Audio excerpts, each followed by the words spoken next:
오늘 말씀 시편 23편입니다. 주님은 나의 목자입니다. 우리가 잘 아는 시의 내용이죠. 저는 이 시에 대해서 굉장히 오랫동안 고민하고 도대체 이 내용이 무엇일까 고민을 많이 했는데 결국은 만족할 만한 답은 찾지는 못했습니다. 그러나 지금까지 제가 고민해왔던 내용에 대해서까지만 이야기하도록 하겠습니다. 여러분들은 이 시에 대한 기대는 무엇입니까? 이런 시를 또는 이런 말씀을 대할 때마다 여러분들은 어떤 기대를 갖습니까? 저는 이런 기대를 갖습니다. 주님은 나의 목자시기 때문에 내게 부족함이 없다. 이 말은 김수환 추기경의 삶의 모토였다고도 하죠. 이렇게 보면 주님은 나의 목자시니 내게 부족함이 없어라. 이런 글귀도 있죠. 왜냐하면 주님은 나를 푸른 풀밭에 누이시고 쉴만한 물가로 인도하시기 때문이다. 이런 기대 때문입니다. 저도 늘 이런 기대를 갖고 이 시를 대하고 있습니다. 그런데 주님이 우리의 목자인 것은 분명한 것 같은데 언제나 나에게 주님은 언제쯤이나 푸른 풀밭과 쉴만한 물가로 인도해 주실까? 이 고민입니다. 주님은 분명히 목자인 것이 분명하고 전능하신 것도 분명하고 전능만 하면 안 되겠죠? 나를 모르면 안 되니까 나를 분명히 알고 있는 전지하신 하나님이고 그리고 잠시 있다 없어지는 그런 하나님이 아니라 영원하신 하나님인 것이 분명한데 언제쯤이나 나에게 푸른 풀밭과 쉴만한 물가로 인도해 주실까? 어떤 사람은 저에게 그럴지도 모르겠어요. 지금 봐라. 당신이 지금 이런 상황에 있음에도 불구하고 못 느끼지 않는가? 이렇게 말씀하시는 분이 있을지 모르겠는데 사실은 그건 그렇지 않아요. 죽을 지경입니다. 쉴만한 물가는 그냥 죽을 지경이라고요. 만약에 하나님이 이렇게 약속을 하셨는데 이런 약속을 안 지킨다면 우리가 어떻게 하나님을 믿을 수 있습니까? 하나님은 분명히 우리를 푸른 풀밭과 쉴만한 물가로 인도하실 것입니다. 그런데 나에게는 없단 말이에요. 여러분들은 있습니까? 안 그러면 10년 뒤에 하나님께서 나를 10년 뒤라도 해주시면 참 좋겠는데 이왕 해주실 것 같으면 좀 젊었을 때 해주시면 좋잖아요. 30, 40대 그 좋은 때에 그림 같은 집을 짓고 그 물이 있는 바닷가는 아니더라도 호숫가 물이 있는 그런 아름다운 집에서 젊었을 때 사랑하는 아내와 같이 살 수 있으면 얼마나 좋겠습니까? 근데 다 늙어가지고 근데 힘도 없고 그런데 10년 뒤에 20년 뒤에 살아있을지도 모를 텐데 그때 푸른 포장 쉴만한 물가가 나에게 무슨 소용이 있단 말이에요. 저는 늘 이런 고민을 합니다. 다윗은 도대체 그의 삶이 어떻길래 이런 고백을 할 수 있었을까? 다윗은 얼마나 풍성한 삶을 살았기에 이런 고백을 할 수 있었을까? 만약에 다윗이 이런 삶을 누렸다고 한다면 나도 다윗과 같은 신앙생활을 통해서 이런 삶을 한번 누려봐야지. 이런 생각이 늘 있는 것이죠. 오늘 본문을 보면요. 앞뒤가 잘 맞지 않습니다. 오늘 본문 그 단락이 잘 나눠져 있죠. 1절부터 3절까지 그리고 4절에서 5절까지 그리고 6절이 결론으로 되어 있습니다. 그런데 다윗이 이 시를 쓰는데 앞뒤가 잘 맞지 않습니다. 서로 내용이 상충된다는 이야기죠. 뭐냐면 하나님이 우리들의 목자이시고 내게 부족함이 없어서 쉴 만한 물가와 푸른 초장 위에서 하나님 인도하셨으면 그 다음에 나는 너무 좋았다. 남들이 부러울 만큼 나는 좋은 삶을 살았다. 이렇게 나와야 맞는 것이죠. 그런데 4절에 보면 내가 비록 죽음의 그늘 골짜기로 다닐지라도, 다시 말하면 다윗은 죽음의 골짜기를 다녔다는 이야기입니다. 물론 지팡이가 보살펴서 큰일은 안 나겠지만 그늘 골짜기를 다녔고요. 그 다음에 5절을 보면 주님께서는 내 원수들이 보는 앞에서 내게 잔치상을 차주셨다. 그러니까 결국은 이겼는데, 그러니까 원수들에게 지지 않고 이겼는데 원수들에게 시달렸던 것은 분명하죠. 그러니까 다윗은 하나님께서 나에게 목자임으로 푸른 초장으로 인도하셨기 때문에 나는 그런 푸른 초장에서 나는 너무 좋게 살았다. 이렇게 이야기하는 것이 아니고 나는 늘 어려운 삶에 처했고 원수들이 나를 늘 잡아먹으려고 해서 나는 너무도 힘들었다. 그렇지만 결국은 내가 넘어지지 않고 꿋꿋하게 섰다. 이런 이야기입니다. 여러분 이런 삶이 좋습니까? 만약에 여러분들에게 다윗과 같은 삶이 주어졌다면 여러분들 흔쾌히 받아들이시겠습니까? 다시 말하면 이런 겁니다. 하나님께서 우리들에게 죽음의 골짜기로 다닐지라도 나와 함께하고 나를 지켜주시는데 사업을 했는데 늘 실패하고 감옥에 왔다 갔다 하고 억울하게 누명 쓰고 그러다가 결국 누명을 벗고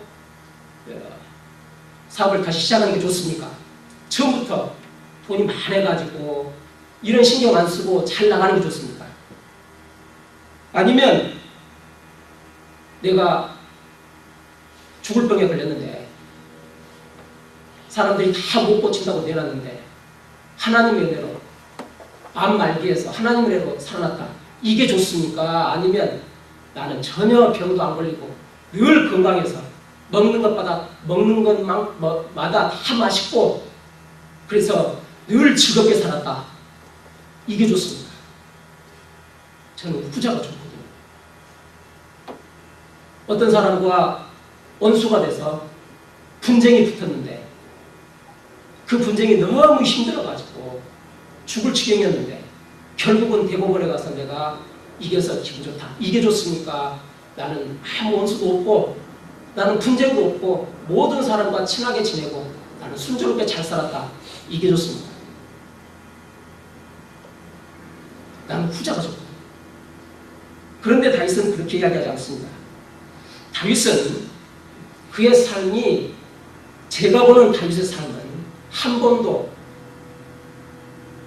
하나님께서 약속한 푸른 초장과 쉴만한 물가로 인도했기 때문에 나는 평안하고 좋은 나날을 보냈다. 이렇게 볼 만한 내용이 없다는 이야기입니다. 그의 삶은 지극히 고난의 연속이었고 그의 삶은 말할 수 없는 파란만장의 삶이었습니다. 그가 사울과의 권력투쟁을 오랫동안 하지 않습니까? 얼마나 힘들게 권력투쟁을 합니까? 그리고 결국은 이겨서 자기가 군자에 오르는데 올라서 나라를 강성한 나라로 만드는 데까지는 좋았습니다. 그런데 강성한 나라를 만들고 밧세바의 사건을 분수령으로 해서 다윗은 급속하게 변해버립니다. 그의 삶이라고 하는 것은 말할 수 없이 어려움에 처하는 거죠. 왜냐하면 자녀들에게 문제가 발생하고 똑똑한 자녀들부터 죽기 시작하는 거 아닙니까?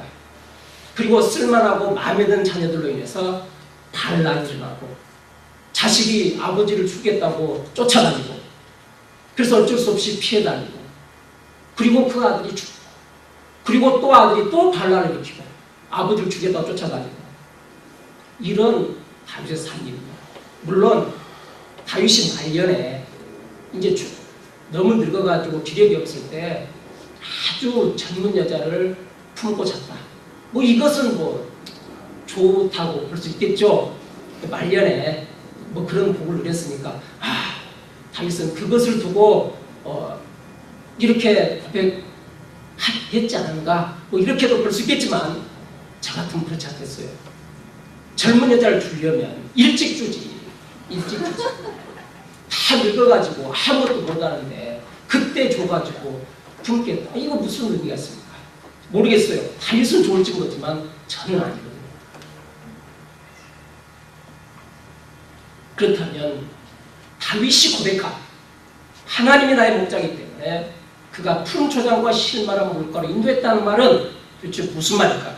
이것은 우리는 다시 우리가 기대했던, 제가 서대에서 얘기했던 그런 기대가 아니라는 것을 아니라는 것은 아니지만 하여튼 다시 생각해 봐야 된다는 이야기입니다.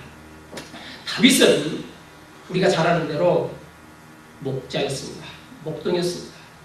양을 치는 사람이었습니다. 그런데 이 세상에서 돌보지 않고 살아갈 수 있는 유일한 동물은 양이라고 합니다. 돌보지 않으면 스스로 자생할 수 없는 유일한 동물이 양이라고 이야기합니다. 다윗은 목자 시절 때뿐만 아니라 대대로 목자였는지 모르지만 하여튼 이러한 내용을 잘 알고 있었겠죠. 그래서 양을 치는데 양이 이제 풀을 먹이기 위해서 풀밭으로 가지 않습니까? 그러면 양이 항상 자기가 먹고 싶은 대로 먹고 싶잖아요, 동물들은. 그러려면 어디까지 하려고 하냐면 양은 뿌리채 다 뽑아 먹으려고 한답니다. 대관령 같은 목장이 아니고 사막 지역의 풀이라고 하는 것이 제한되지 않겠어요? 그러니까 양은 늘 배고파서 양껏 먹으려고 한대요. 그런데 양껏 먹게 놔두면 뿌리채 다 뽑아 먹어가지고 다시 돌아올 때 먹일 풀이 없는 거예요. 그러니까 이 양을 치는 이 목동들은 적당히 먹고 뿌리채 먹기 전에 이 막대기로 쫓아서 다른 데로 옮기지 않으면 안 된대요. 그래서 이번에는 여기서 먹이고 그 다음에 옮겨서 이쪽에서 먹이고 이렇게 빙 돌아서 다시 다 뜯어먹은 풀이 자랄 때까지 빙 한 바퀴 돌아서 다시 여기서 또 먹이고 이런다. 그리고 풀을 먹인 다음에는 반드시 물을 먹여야 된다고 얘기합니다. 풀만 먹여놓으면 뭐 아내가 뭐 이상해가지고 죽는데요. 뭔지 모르겠는데 그래서 풀을 먹인 다음에는 반드시 물을 먹이고 그리고 또 물을 너무 많이 먹으면 안 된대요. 그래서 물을 적당히 먹이고 막대기를 쫓아서 또 풀로 이동하고 이렇게 해서 이렇게 계속 돌면서 양을 친다고 합니다. 양 입장에서는 불만이겠죠. 좀 배불리 먹게 놔두지. 먹는 게 뭐가 그렇게 못마땅해서 늘 막대기를 쫓아내는가. 물이라도 좀 쉽게 먹게 놔두지. 또 막대기를 왜 쫓을까? 양의 입장에서는 그럴 수밖에 없는 것이죠. 그런데 그 양이 살아남기 위해서는 목자는 어떻게 됩니까? 배가 불러서 죽기 전에 막대기로 쫓지 않으면 안 되는 거예요. 그리고 뿌리채 뽑아 먹어서 다시 먹을 것이 없게 만들어버리면 또 안 되는 거예요. 그렇기 때문에 이 목동은 이 양을 칠 때 이 원칙을 정확하게 지켜나가면서 친단 말이에요. 그런데 양은 잘 모르는 거죠. 왜 우리 목자가 막대기로 배불리 먹기 전에 왜 쫓을까? 왜 물을 좀 더 먹게 놔두지? 왜 쫓을까? 양은 모르는 거죠. 우리 주인이 나쁜가 보다. 우리 주인은 내가 배불리 먹는 게 못마땅한가 보다. 이렇게 생각하지 않겠어요? 이게 양의 심리죠. 이러한 상황을 다윗은 너무 잘 알고 있습니다. 우리는 하나님의 인도를 받지만 내가 그것이 하나님 인도였는지 우리는 느끼지 못할 것입니다. 뭐가 같이? 양과 같이. 여기서 좀 배불리 먹게 놔두지. 우리가 좀 잘 살게 하지. 우리가 잘 살면 하나님 배 아프신가? 어떤 얼빠진 사람은 그런데요. 내가 11조 10,000불씩 100만 불 벌면 10,000불씩 벌면 하나님도 좋을 텐데 왜 나한테 100만 불 안 벌게 해주나? 10,000불 벌면 하나님도 좋을 텐데 안 좋아요. 하나님 돈 안 가져갑니다. 그 10,000불 하면 목사가 많이 가져가고 타락해요.